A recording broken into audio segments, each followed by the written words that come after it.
So now we're gonna do the best we can to show you moving these claw weights up. And again, remember you only have to do this when you've just dropped stitches off the ribber. So I always pull down a little on the bubble to help the stitches drop, and then get the claw weight as close as I can to the beds. And of course you can't really see what you're doing all that well, but neither can I. That's all right. Oh, I see a boo-boo. There's a boo-boo. I made a boo-boo. I dropped a stitch when I was doing my training. Cut. And 5, 6, 7, 8. Whoa. Huh. Go ahead. Goes pretty fast, huh? Yeah.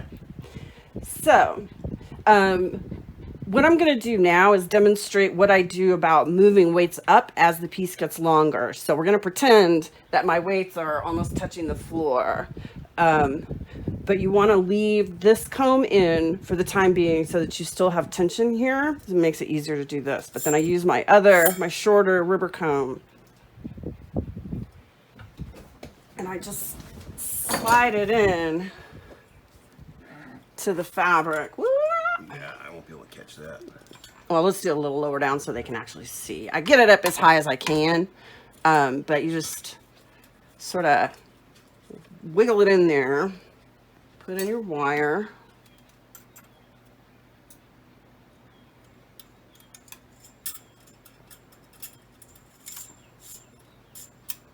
And then when I hang my weights, I actually hang them with the hook facing me so that it doesn't get caught up in the fabric. Seems obvious, but I think I would have done it the other way around. I probably have. And then you can take this comb off if you want to. And then if you need to do that more than once, you just use this comb and do the same thing. So now I'm actually going to show you how we finish up. So,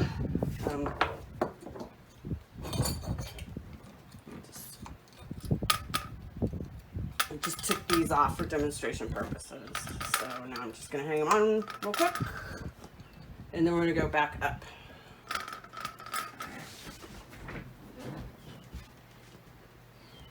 All right. So I always end this project with bubbles on the riverbed, because you start with a row where they're on the riverbed. So that just means that it looks the same on each end. But you have to be sure that you don't forget in your excitement to finish and cast off to drop your last row of bubbles. So now I'm going to drop these off the riverbed.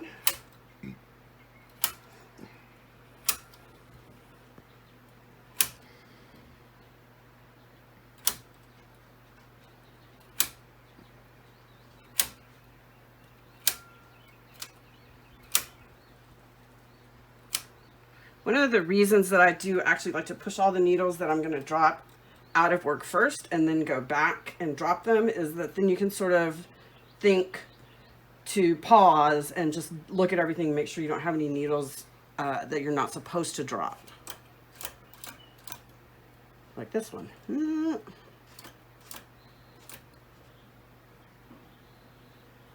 Yeah, that's okay. Well, I didn't do a very good job of that. No, no, no, no, no, no, no, no, no. Droppity drop. And then for this one last time, you are going to move your weights up. I'm going to trust you. Yeah, I don't think you should try to get down here again. Can't see anything anyway.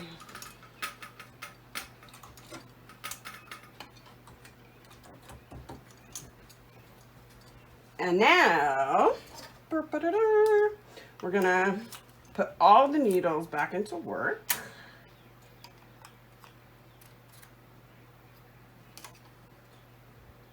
I'm actually just gonna slip this back into the latch. There we go.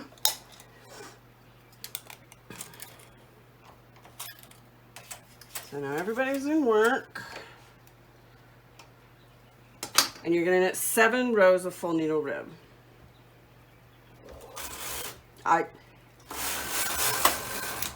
7 is a completely arbitrary number. I just like a kind of a wide edge. So if you don't, that's something that you get to choose for yourself. 3, 4, 5, 6, 7.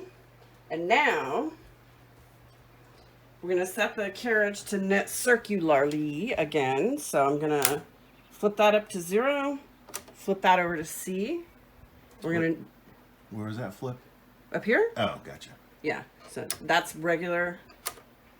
That means that it'll knit on the main bed only. So I'm going to knit 1 row in the main bed. Actually, I think what we're going to do is, I think in this setup, we're going to knit 1 row on the ribber and 1 row in the main bed. But it doesn't matter. As long as you get 1 row on each bed, it doesn't matter which order it happens in.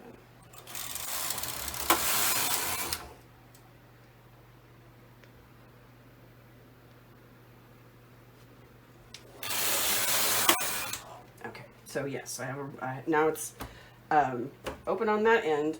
Now I'm just going to pull off a good long chunk. You can adjust it later when you have an idea of how much you're going to need to finish, to do your finish work. Pull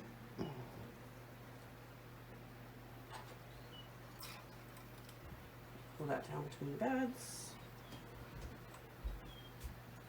Well, I missed all of that technique if it was necessary. That wasn't. Okay. What in the hell? No. I'm catching all this, though. Yeah, great. That's wonderful. This is what happens when you're trying to hurry, and 2, when you're working in front of an open window and there's a breeze. So now we're going to switch to waste yarn. Can you hand me that cone of pink yarn right there?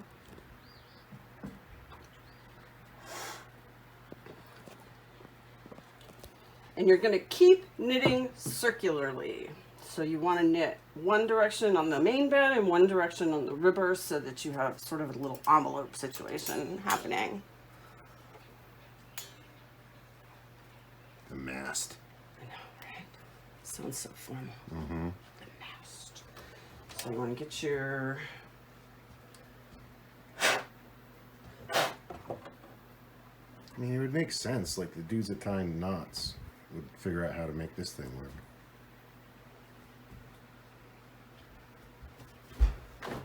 You want a clothespin, keep your yarn down.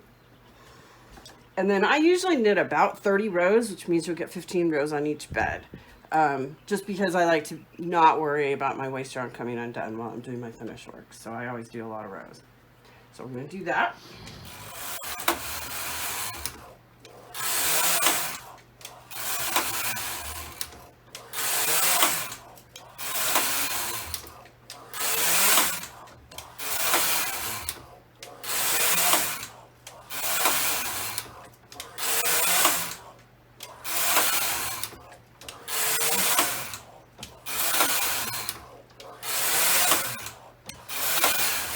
This is thrilling, isn't it?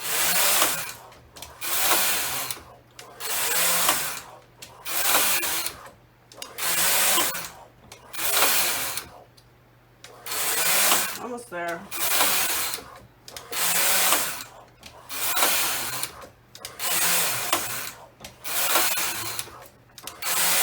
Yeah. So park your yarn. Pull your tail through, and then I always take my big weights off because I'm about to drop the work and I have hit myself in the foot too many times. Oh, is this gonna be dramatic? Is that literally gonna drop? I mean, I'm not gonna let it drop to the floor. Oh. That one I am, but I'm also gonna take these claw weights out.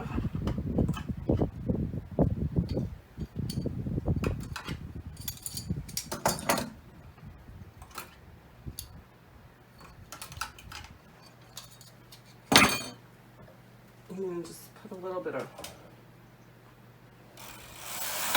knit off on the riverbed, and then off on the main bed, and there's always going to be a few little stragglers that don't want to come off the bed. So you want to let your waist yarn get unraveled. Oh, stop it. There we go. And that's it. So then this is what you end up with. And I am absolutely not going to try to show you a bind off technique because this is way too tiny. I will have sent you the link for the video to Diana Sullivan's Smiles and Frowns bind off, which is a really good bind off for ribbing and looks very much like your cast on edge when you're finished. So that is the bubble pop scarf. Let's hang up against something white. There you go. Look at that. Who figured that out? Some clever guy.